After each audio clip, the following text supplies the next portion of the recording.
Terrence Jackson नाम का एक command inspector general US special forces airborne का 31 अगस्त को मृत पाया गया ढाका में।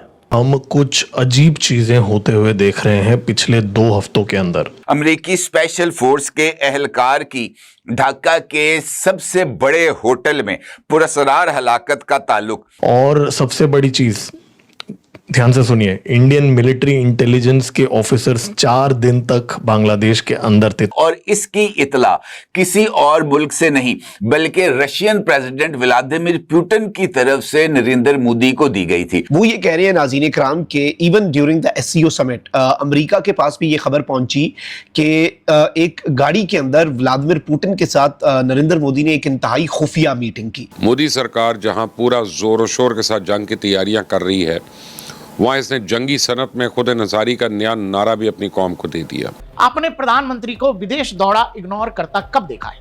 क्या इसके पीछे कोई सिक्योरिटी थ्रेट है?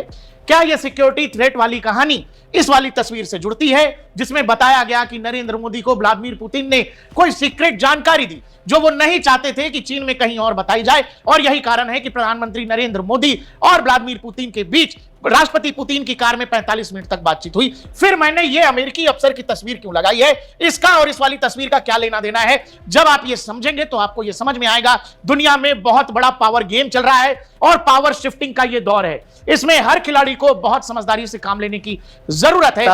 40 दिनों में अगर आप देखें तो मोदी से ट्रंप की 2 बार फोन पे बात हुई। एक मोदी की सालगिरह की मुबारकबाद दी और एक दिवाली के मौके पर मुबारकबाद के लिए फोन किया। माना जा रहा है कि 3 से 4 यूएस स्पेशल फोर्सेस के लोग अलग अलग जगहों पे मारे गए हैं ढाका के अंदर। ये ऑपरेशन इंडिया की तरफ से किया गया था और बड़े डोले शोले दिखाकर इस बात का इजहार किया जा रहा है जैक्सन एक अंडरकवर मिशन पर था जिसकी खबर रॉ और रशिया को मिलती है और कुछ दिन बाद उसकी बॉडी ढाका में मिलती है। मुझे ये भी नहीं मालूम कि मोदी के मज़मूम अज़ाइम क्या हैं, लेकिन मैं इतना जानता हूं कि मोदी ने बॉर्डर्स पे जितना टेम्परेचर बढ़ा दिया इसे नॉर्मल करने में भी एक अरसा लगेगा। तो आने वाले दिनों में यकीनी तौर पे कोई कोशिश की जाएगी कि जी दरमियानी रास्ता हम कोई तलाश करें। डेफिनेटली उसको टपकाया गया है। अभी उसको किसने टपकाया गया है, क्या उसको एमएसएस ने टपकाया गया है, क्या उसको रॉ ने कुछ किया है, या रशिया की जो इंटेलिजेंस एजेंसीज हैं। टेरेंस जैक्सन नाम का एक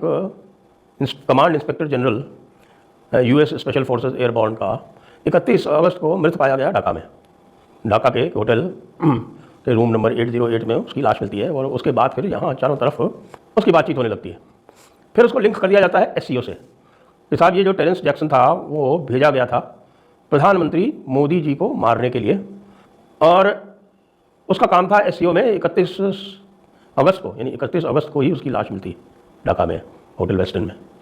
और 31 अगस्त को ही 31 अगस्त और 1 सितंबर को प्राइम मिनिस्टर मोदी जो थे वो तियानजिन में थे, चाइना में। और फिर बड़ी बड़ी बातें होती हैं कि साहब इसमें बड़ी भारी एक साजिश थी और रशियन एजेंसीज़ ने इंडियन एजेंसीज़ को टिप ऑफ किया और फिर इंडियन एजेंसीज़ ने उसकी टेक आउट कर दिया उसको 31 अगस्त को, जब उसको तियानजिन में होना चाहिए था या उसके एजेंट्स को तियानजिन में होना चाहिए था। जो भी होता वो बांग्लादेश में क्या कर रहा था।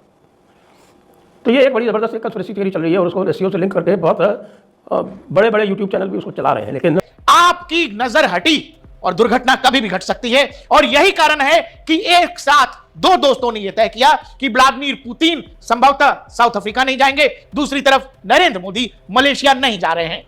डीएनपी इंडिया ने जब से आपको यह बताया है कि एससीओ समिट में प्रधानमंत्री नरेंद्र मोदी और व्लादिमीर पुतिन की उस बंद कार में जो बातचीत हुई वो सुरक्षा संबंधित बातचीत थी। वो कुछ ऐसा था जो भारत को परेशान करने वाला था, वो कुछ ऐसा था जो ताशकंद 2.0 जैसा था। शास्त्री जी गए थे सही सलामत, लेकिन किस हालत में आए? क्या कुछ ऐसा था जो सीधे सीधे नरेंद्र मोदी को व्यक्तिगत रूप से क्षति पहुंचाने की कोशिश कुछ लोगों द्वारा की जा रही थी, और इस बात की जानकारी व्लादिमीर पुतिन द्वारा दी गई।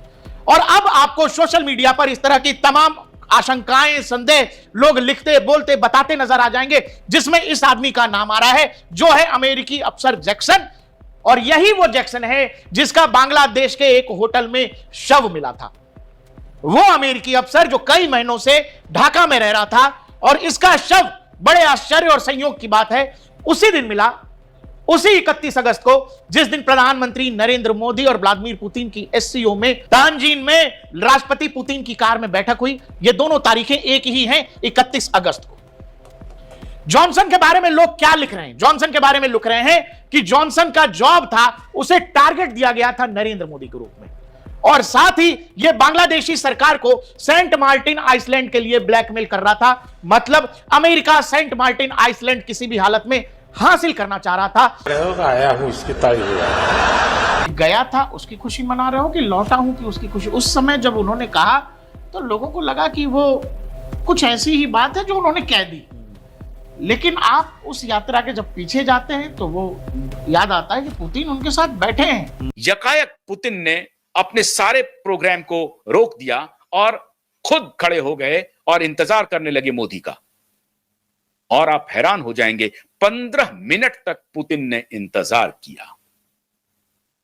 मोदी को भी यह बात समझ में नहीं आ रही थी, प्रधानमंत्री मोदी को भी यह बात समझ में नहीं आ रही थी कि यकायक ये हो क्या रहा है। 2 दिन 3 दिन बाद हम लोगों को बांग्लादेश से खबर आती है कि ढाका में CIA का एक हाईली ट्रेंड ऑपरेटिव मारा जाता है होटल में, और जब तक ढाका पुलिस वहां पहुंचती, अमेरिकी एम्बेसी के लोग आकर के उस शव को लेकर के चले जाते हैं।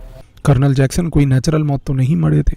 उस समय जो इंटेलिजेंस एजेंसीज ढाका में थी, उन सबको पता है कि ढाका में आफ्टर ऑल हुआ क्या था, और भारत को ये बात पता थी कि अमेरिका का लॉन्च पैड बांग्लादेश किसी न किसी तरीके से भारत के खिलाफ प्रयोग किया जाएगा। काफी स्ट्रेट सिग्नल्स दिए जा रहे हैं ट्रम्प को, where India is now actually recalibrating the entire relationship with the USA. जाती तौर पे तो नहीं कर सकता, कुछ ना ही करेगा, मगर जाहिर है नाराज तो होगा ना कि मेरी बात नहीं सुन रहे। Trump the man of peace, या हमारी फॉरेन पॉलिसी कुछ ज्यादा फ्लैटरी हो गई है अमेरिका के सामने? संभावना थी कि अगर प्रधानमंत्री नरेंद्र मोदी जाते तो जाहिर तौर पर ट्रंप के साथ उनकी मुलाकात भी हो सकती थी। तो बेसिकली मोदी जी का कहना कि मैं आसियान समिट में भी नहीं जा रहा is not wanting to kind of stand with this guy, कोई फायदा नहीं है। और आज हमारे वजीर आजम पाकिस्तान मियां शहबाज शरीफ साहब डोनाल्ड ट्रंप को मैन ऑफ पीस कहते हैं। डोनाल्ड ट्रंप को नोबेल पीस प्राइज कमेटी ने भी इसलिए नोबेल पीस प्राइज नहीं दिया कि जब बंकर बस्टर बॉम्ब देखे जाते हैं जो ईरान पे गिरे हैं। भाई बात सारी ये कि पाकिस्तान से जंग करनी है नहीं करनी, तेल रशिया वाला लेना है नहीं लेना, यूरोप के साथ ताल्लुकात कैसे रखने नहीं रखने, राफाल खरीदने कुछ और लेना है, ये फैसला तो गालिबन न्यू दिल्ली में जो पार्लियामेंट है उनकी, या जो उनकी हुकूमत है, या जो उनकी कैबिनेट है, ये फैसले तो उन्होंने करने ना। अब काफी लोग बोलेंगे what does this mean for the quad, उसके बारे में कोई बात नहीं चल रही है। And Trump was supposed to come to Bharat, Bharat was supposed to host that summit, तो वो कुछ हो नहीं रहा। फिर ये होगा कि ट्रम्प जो है ना वो उनके मत्थे नहीं लग पाएंगे। जय हिंद दोस्तों, तो इस वक्त की सबसे बड़ी यह खबर सामने आ रही है कि मोदी जो कि देश के लोकप्रिय नेता हैं, उनकी जान को खतरा था जब वो शंघाई सहयोग संगठन शिखर सम्मेलन में भाग लेने के लिए चीन के तियानजिन शहर में पहुंचे थे। उस समय मोदी की जान प्रधानमंत्री रूस के राष्ट्रपति पुतिन ने बचाई थी, और वो लोग द्विपक्षीय बैठक स्थल तक एक ही कार में यात्रा भी किए थे। रिपोर्ट्स के अनुसार पुतिन ने लगभग 10 मिनट तक प्रतीक्षा कर मोदी के साथ उनके कार में निकले थे। बता दें, कार में दोनों नेताओं ने करीब 45 से 50 मिनट तक एक एक कर बातचीत की, जबकि यात्रा मात्र 15 मिनट की भी हो सकती। लेकिन पुतिन ने प्रधानमंत्री नरेंद्र मोदी को अहम जानकारी देते हुए और उनकी जान को खतरा को लेकर कई बातें साझा भी की थी। उसी कारण नरेंद्र मोदी की जान बच पाई। बता दें, जब से नरेंद्र मोदी की जान को खतरा का न्यूज सामने आया, तब से यह न्यूज पाकिस्तान में भी वायरल हो गया और पाकिस्तानी मीडिया में पब्लिक इस बात पर रो रहे।